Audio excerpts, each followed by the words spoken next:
caritativa, con una gran fortaleza moral, una mujer franca, sincera, totalmente fiel, y uno diría, es el modelo de mujeres para mujeres, de esposa para esposas, y el modelo de esposa para esposo.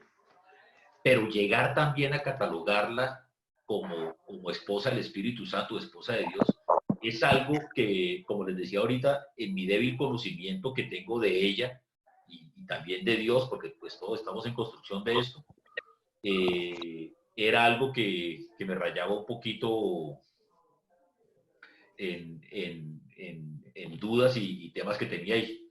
Yo no quiero hablar, digamos, en esta charla. Qué pena, es que hay unos micrófonos. Uno no, varios.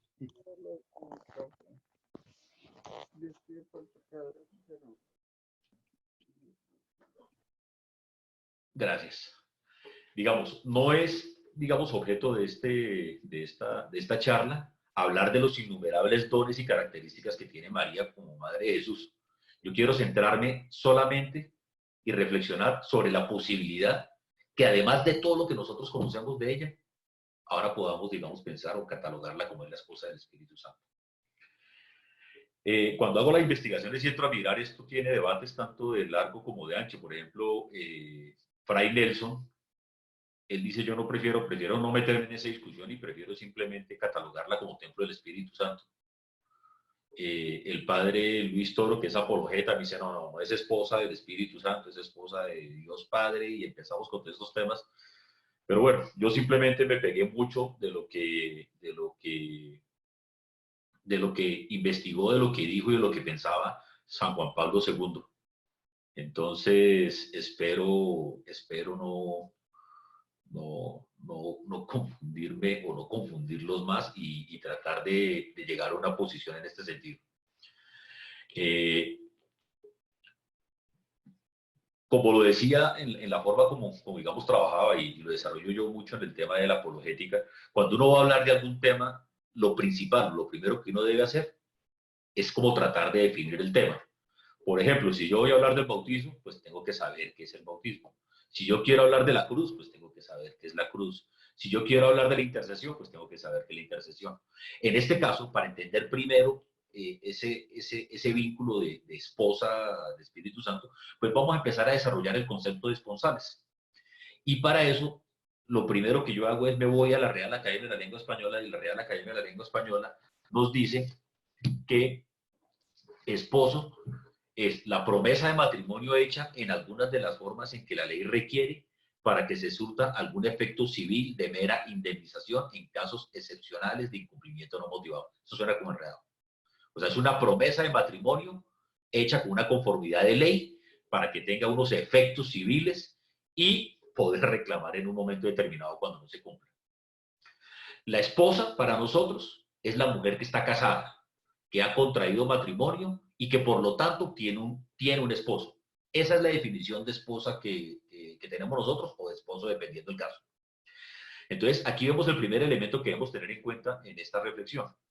En aquella época, y hablamos de la época de Jesús y de María y de José, San José, los esposos eran las personas que se prometían matrimonio mutuamente. Si lo queremos ver, ya desde el punto de vista jurídico, ese era un contrato de carácter preparatorio previo a un contrato definitivo, que era el matrimonio como gran contrato, como contrato principal. En ese orden de ideas, uno hablaba de José y María como esposos, pero ellos no se habían casado. Es decir, no había esa intimidad conyugal, y por eso ellos mismos, y por eso cuando el ángel llega y se acerca a María, ella le dice, ¿cómo será esto? Pues yo no conozco varón. Por eso cuando José se entera del embarazo de María, él la repudia en silencio, pues diciendo, listo. Entonces, ojo, en esa época el esposo era el que prometía, o los que se prometían matrimonio adelante. Si nosotros vamos en este análisis de este espectro de la palabra esposa, que nosotros tenemos hoy, cada uno de nosotros la tiene o bien o mal definida, eso no es motivo de esto. Nosotros normalmente asumimos que el esposo es una condición marital, es una condición conyugal, es una condición inclusive de intimidad primordialmente sexual. Por ello, cuando uno dice concebir a María como esposa del Espíritu Santo, pues eso puede sonar bastante blasfemo. Pero si nosotros empezamos a mirar acá, eso inicialmente puede darse por la concepción o la percepción que nosotros tenemos de esposos. Y no quiero entrar a cuestionar cómo nos portamos nosotros como esposos o como esposas. Y como nosotros tenemos esa visión o esa película o esa definición y esa experiencia propia que tenemos cada uno de nosotros, llegar a llevar eso a María y al Espíritu Santo, pues por eso nos hace empezar a generar esas dudas. Es obvio que esta analogía del amor terreno, del amor humano, del marido a la mujer, del amor nupcial, por decirlo así, no nos da a nosotros una comprensión adecuada y completa para entender si María puede ser esposa del Espíritu Santo. Y aquí está nuestra principal diferencia para comprender este vínculo o este posible vínculo que pues ya cada uno lo irá a concluir después. Volviendo a esta sección de esposos, a esta definición de esposos como esa promesa seria de contraer matrimonio, ya podríamos decir nosotros que resulta fácil, y digo fácil entre comillas, entender que María sí podía, como ciertamente lo hizo, adquirir un compromiso solemne con Dios por medio del Espíritu Santo. Entonces, en estricto sentido, si nosotros entendemos el concepto de esposo como ese contrato previo o esa promesa de, ya nosotros podemos decir, pues María la cumplió. María ya la cumplió. Ella hizo un compromiso solemne con Dios. En ese orden de ideas, ya podemos decir que María es esposa. Si le quitamos esa categoría o esa característica mundana que le damos a la palabra esposo o esposa, podríamos decir que este discernimiento ya terminó. Sí, señores, María es esposa del Espíritu Santo. Pues en este escenario o en este análisis que estamos teniendo nosotros acá, ya no tendríamos que decir nada más. Es la definición, es una promesa antes, es un compromiso y todo lo demás. Sin embargo, yo quiero que vayamos un poquito más allá. Y vayamos un poquito más allá con ese vínculo real que nació con Dios, con ese claro sí de María. Las consecuencias de esa revelación del Espíritu Santo en la Anunciación y en lo que podría ser una relación matrimonial. Yo ya no me voy al tema de simplemente de esposo, yo diría ya que como esposo están definidas las condiciones y se da. Ahora quiero mirar desde el punto de vista de ese sí de María en la Anunciación, esa relación, comillas, esa relación matrimonial, y lo pongo entre comillas, con Dios. No voy a centrarme en la Anunciación, que eso es un tema demasiado grueso, demasiado importante, demasiado, porque pues eso es un motivo de otra charla. Solo quiero focalizarme en el modelo de unión que María da con el sí. Haciendo yo este ejercicio, haciendo este trabajo, para mí ese sí es un sí muy similar al del sí acepto del matrimonio. Yo ya lo voy viendo ahí, sí acepto el matrimonio. Nace esa unión de Dios con la humanidad por intermedio de María. Eso lo vamos a hablar ahorita un poquito más adelante. En este orden de ideas, ¿qué hizo María con el sí? Prácticamente una unión nupcial. Es decir, María con esa decisión del sí se une en matrimonio con Dios. Mire, para mí no hay duda que en ese sí de María hay un sacramento indisoluble. Si se dan cuenta en ese sí de María, yo ya he hablado de unión nupcial, he hablado de matrimonio y he hablado de sacramento. Cuando yo empiezo a hablar de todos estos temas, me gusta volver a la parte inicial del conversatorio y decía, venga, desglosémoslos. Para que tengamos claro qué es una unión nupcial, entonces vamos a desglosarlos. Yo hablé de unión nupcial. ¿Unión nupcial qué es? Es una ceremonia de dos o más personas que se unen en el matrimonio. Eso es unión nupcial, perdón. ¿El matrimonio qué es?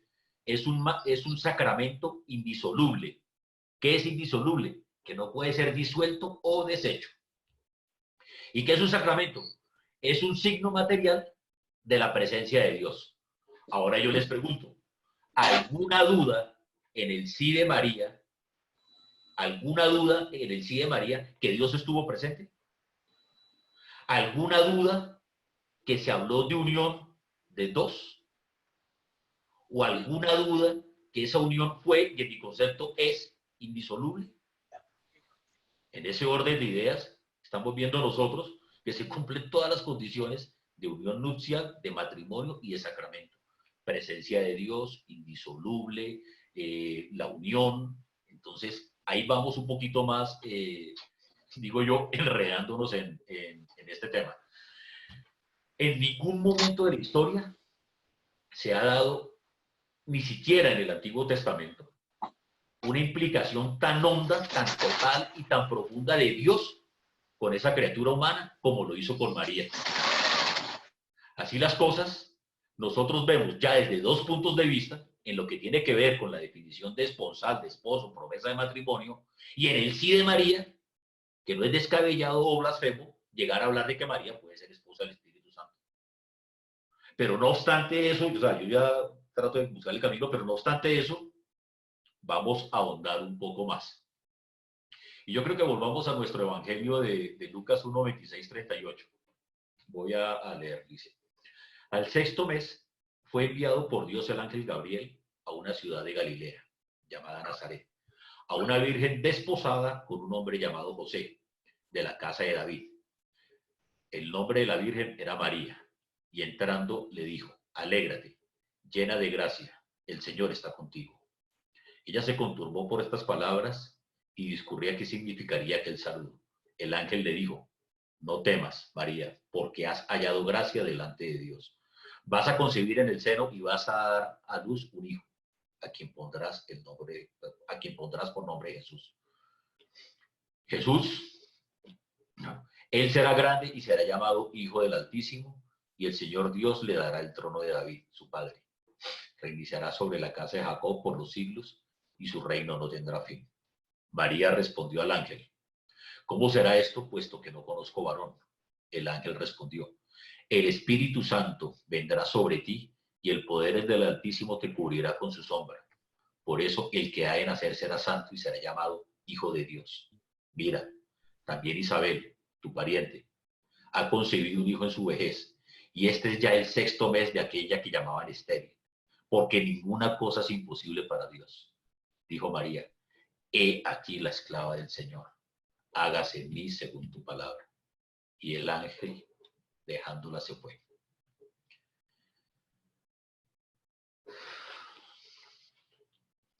Dios, Trinidad, y no, la vez pasada no voy a, digamos, no me siento capaz de desarrollar el concepto de Trinidad.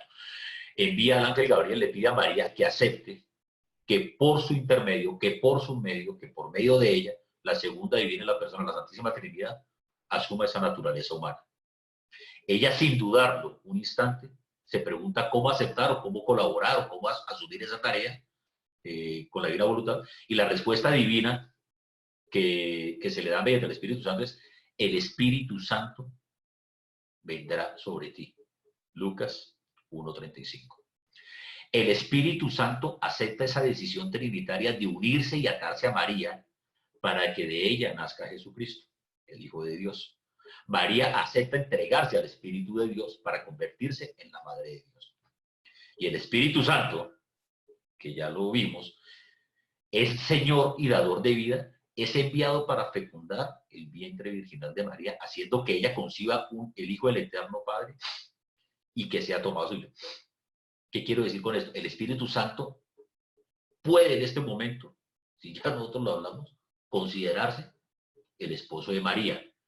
Pero ojo, es un esposo espiritual. No es el esposo en la definición como lo hablábamos nosotros, como lo llamamos. Es un esposo espiritual de María, que la convierte en su templo y en el primer sagrario del Hijo de Dios. Esa relación de la Virgen María con Dios, con estas tres divinas personas, es única, es tan única, es tan sublime, es tan inefable. Ella, María, es llamada Madre de Dios, hija predilecta de Dios Padre y templo del Espíritu Santo. Eso lo encontramos en el Lumen Gentium del Concilio Vaticano II. En este orden de ideas, miramos nosotros que María es esposa en 3 sentidos. En un primer sentido, que es el sentido teológico. María ha sido denominada esposa de Dios Padre, ya que tanto Dios Padre como María pueden llamar a Jesús con propiedad y con justa razón, hijo. Eso ya no tiene discusión. En un sentido espíritu devocional, que era lo que estamos nosotros hablando ahora. María es esposa del Espíritu Santo, como ya lo explicamos. Sin embargo, decir que María es Espíritu de Santo no debe tomarse en sentido conyugal como lo entendemos nosotros, que es propio de nosotros los seres humanos. Porque según el texto de San Lucas, que habla de la encarnación, en el Lucas 1:35 que decíamos nosotros, vemos que el Espíritu Santo es solo fuerza creadora, haciendo la salvedad que el Hijo de Dios no procede del Espíritu Santo. Dicho de otra forma, si el Espíritu Santo que desciende sobre María actúa es como una potencia creadora y no como una potencia generadora. Ahora bien, si nosotros miramos esa responsabilidad esponsal o esponsalicia, como queramos decirlo, debe mirarse desde el sentido bíblico y más concretamente si nosotros vamos al libro Cantar de los Cantares. Ese libro que expresa un claro vínculo que existe del amor de Dios con su pueblo elegido y en particular para entender esa relación de Dios amor y María. Por lo tanto, esa relación esponsal de María con el Espíritu Santo debe tomarse solo en un sentido estrictamente espiritual y devocional. Podemos decirlo inclusive si quieren alegórico. En eso hay 3 referencias y la primera referencia la tiene San Luis María Griñón de Montfort, que dice: Dios Espíritu Santo comunicó a su fiel esposa, María, sus dones inefables y la escogió dispensadora de cuanto posee. Eso lo encontramos nosotros en el Tratado de la Verdadera Devoción de la Santísima Virgen María.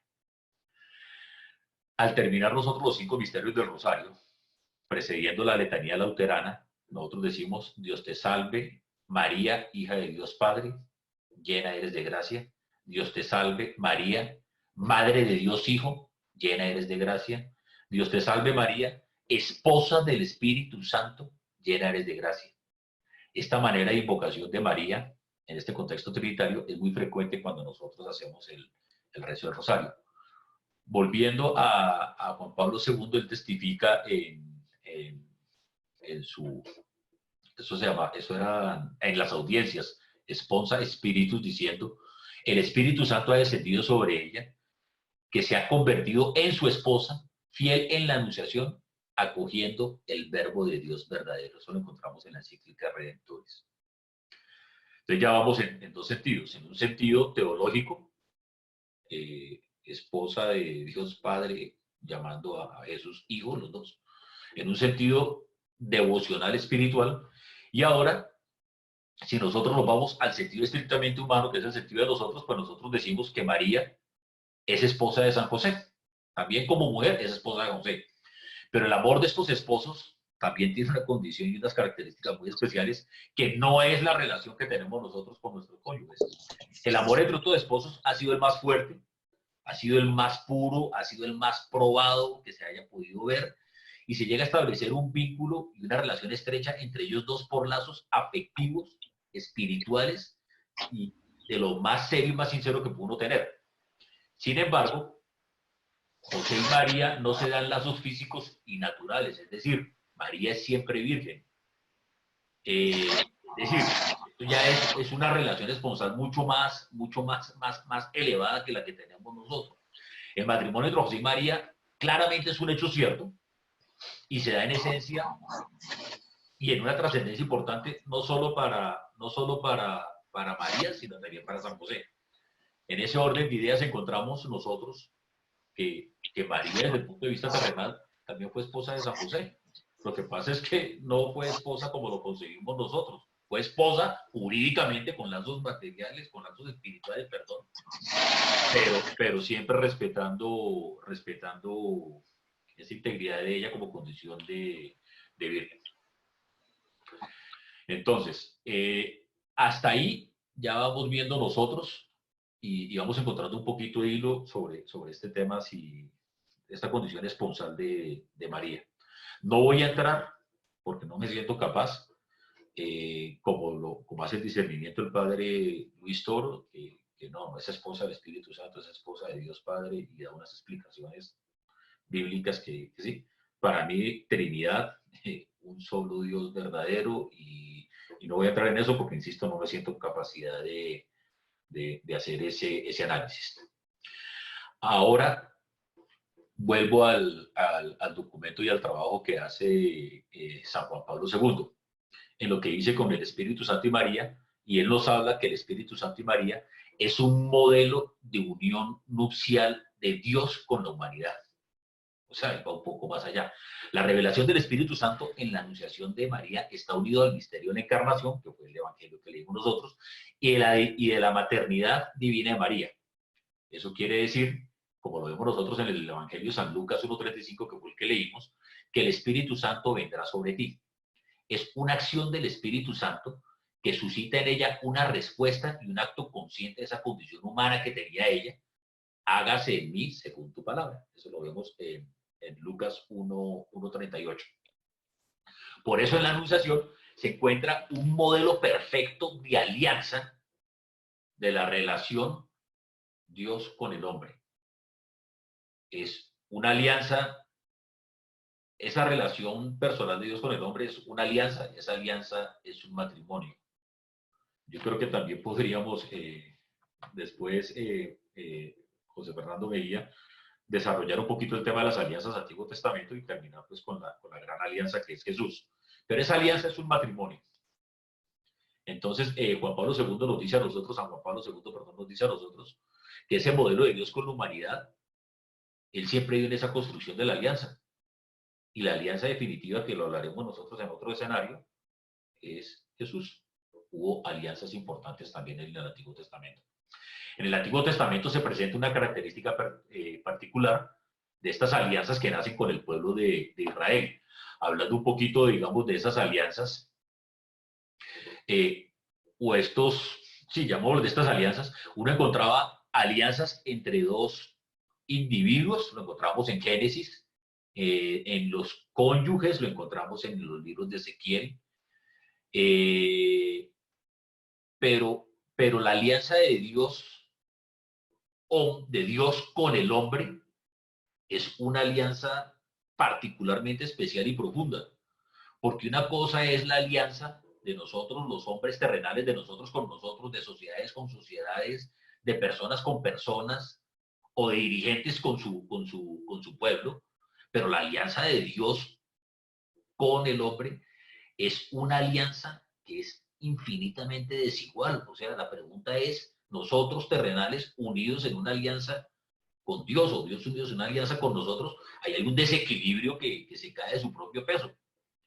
Entonces, esta alianza de Dios que se da con María, y que se da con María, no, que la hemos visto nosotros también en el Antiguo Testamento, insisto, motivo de otra charla, siempre utiliza servidores o siempre utiliza ministros y siempre utiliza personas. En este caso utilizó una gran persona. Para esta gran alianza, esta alianza definitiva, esta alianza vigente que la que tenemos, pues utilizó a María. Finalmente, Juan Pablo II en su reflexión nos pregunta que si existe ese amor esponsal de Dios, ese amor de esposo de Dios, porque nosotros tenemos a Dios como Dios Padre. La pregunta es, ¿uno puede hablar de ese amor de Dios como si fuera un amor de esposo? Entonces Juan Pablo II dice a nosotros que según el profeta Jeremías, Dios dice a su pueblo, con amor eterno te he amado, por eso he reservado gracia para ti. Volveré a edificarte y serás reedificada, Virgen de Israel. Eso lo encontramos en Jeremías 31:3-4.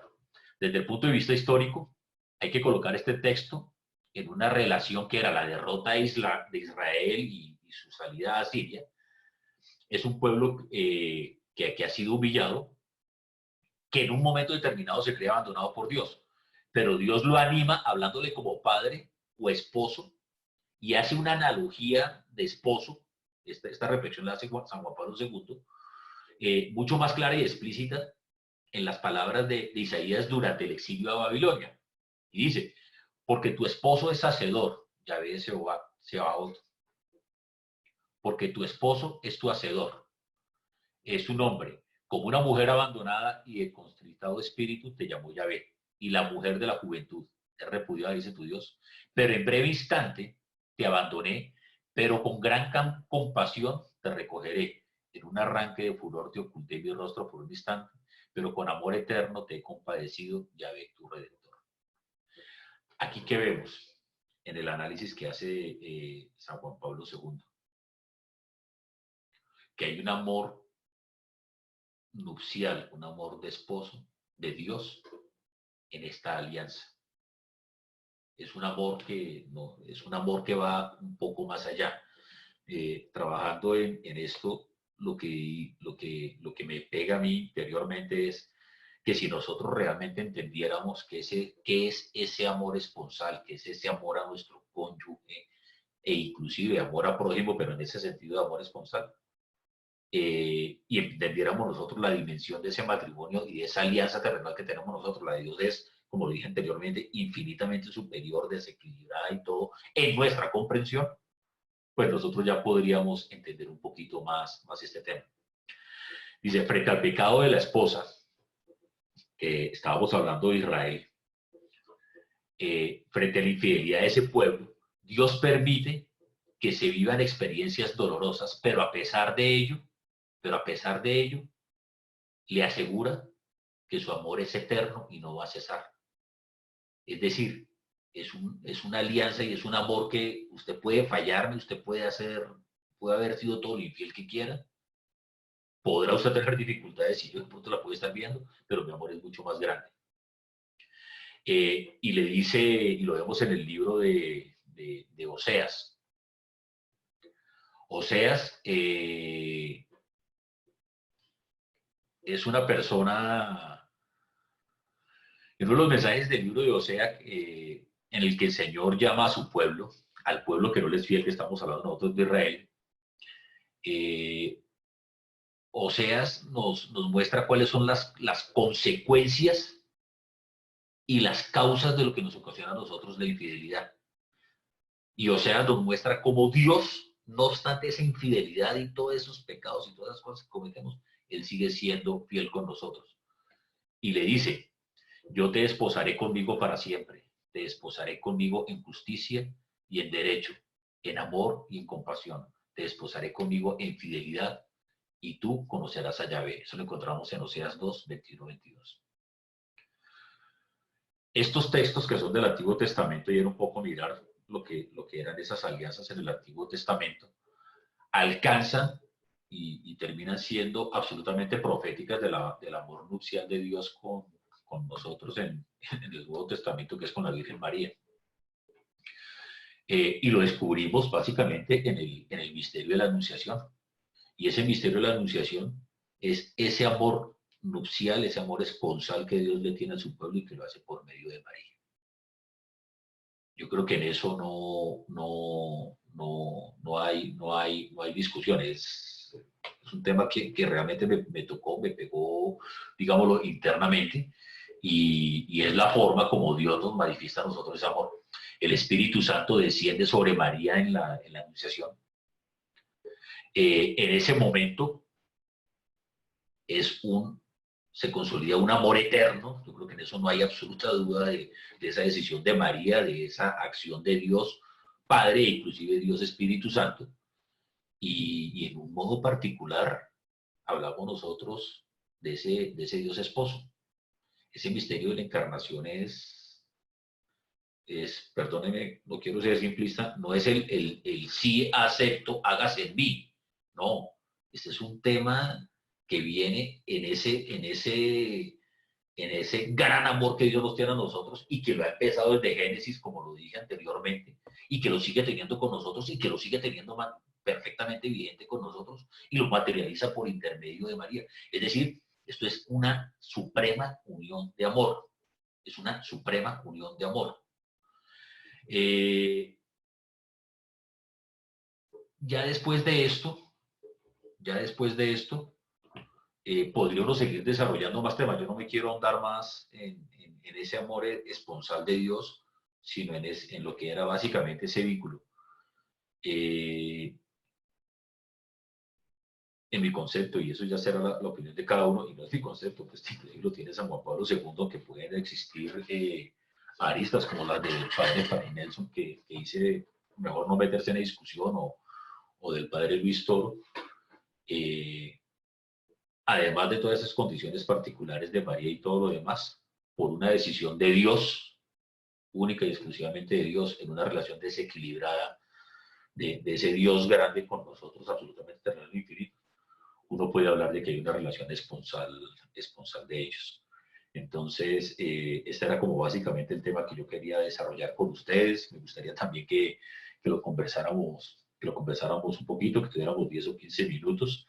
E insisto, no soy experto en este tema, no soy doctor en estos temas, estoy en esta construcción de información y todo, y pues cualquier comentario, cualquier tema que podamos mirar, pues súper bienvenido sea.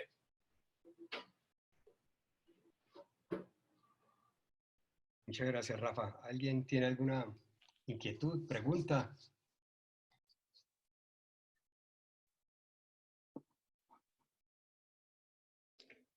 Como a mí me mandó acá ya Rafa Polo, no puedo hablar, entonces yo por eso no pido la palabra.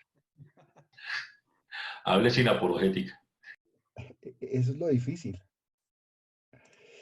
Bueno, a mí me llamó la atención algo que tú dijiste y ahí nos podemos meter, enfrascar en un dilema teológico sobre la trascendencia de esa unión espiritual entre el Espíritu Santo y María, que directamente, hablando de lo que hablábamos ayer, tiene una tendencia relegante desde el punto de vista teológico hasta el ser superior, representado en un Dios uno y trino, en cabeza inicialmente del Espíritu Santo por voluntad del Padre, con respecto a la aparición del Hijo que siempre existieron por la eternidad. Entonces, es un dilema teológico donde el Hijo es el resultado de esa voluntad del Padre y es llevado a cabo a través del Espíritu Santo, pero siempre existieron, siempre existirán y en el momento de la concepción estaban mandados de esa manera. Entonces el Dios uno y trino en realidad en cabeza del Espíritu Santo sería el causante, digámoslo así, de esta unión espiritual, donde en evidencias científicas se encuentra que la Virgen únicamente en su concepción, y esas evidencias han sido a través de los milagros eucarísticos, donde se ha analizado la sangre y se ha encontrado que solamente 23 cromosomas tiene esa sangre que ha sido analizada de estos misterios eucarísticos. Entonces quiere decir que fue una unión real, espiritual, como lo decías tú, Rafa, a través del Espíritu Santo, donde el Espíritu Santo fue el Padre espiritual de esa unión y la Madre terrenal fue la Virgen María que puso sus 23 cromosomas. El Espíritu Santo no tiene cromosomas, por ello dentro de esa sangre no se encuentra sino la mitad de los cromosomas de ese esquema que conocemos nosotros como ser humano. Eso era lo que quería aportar. Hay algo que, que va uno mirando aquí dentro de este tema, y es ese misterio trinitario para nosotros. Porque si uno mira, uno diría, pues María es esposa de Dios Padre, porque Dios Padre, como lo decíamos nosotros en esa acepción teológica, Jesús es hijo de Dios y María es madre de Jesús. Entonces, en ese orden de ideas ahí. Pero como esa fuerza generadora, como estás diciendo, José Fernando, es el Espíritu Santo. Pero insisto, esto es un tema trinitario. Mire, yo, el tema de la Trinidad, créanme que, que ahí sí, como diría uno, la fe ciega del campesino. Son temas que que es de una profundidad y un tema que yo no me siento en capacidad de mirarlos. Para mí, más que en esto, lo que yo buscaba era mirar si llamar a María mujer terrenal, humana y todo lo demás, esposa de, de, de, de persona Espíritu Santo, persona Dios, porque en esta cosa puede ser inclusive de los dos, era algo que yo decía, ¿no será que de pronto estamos como metiéndonos mucho más allá? No, en mi concepto, y es mi opinión personal, y obviamente soportado en San Juan Pablo II, pienso que no, con las claridades y salvedades que tuvimos ahí. No es la unión conyugal de nosotros, en la intimidad como lo llamamos nosotros, es un tema estrictamente espiritual, pero con unas condiciones en las que se cumple, y eso era el tema que yo quería como llegar y como concluir acá.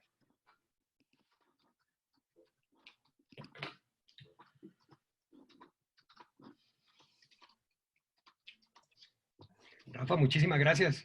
Bueno, a ustedes muchísimas gracias. Muy interesante, muy... Sigan siendo felices, Rafael les dice. Eso. Gracias, Rafael, me encantó el tema. Dios te siga bendiciendo. Amén.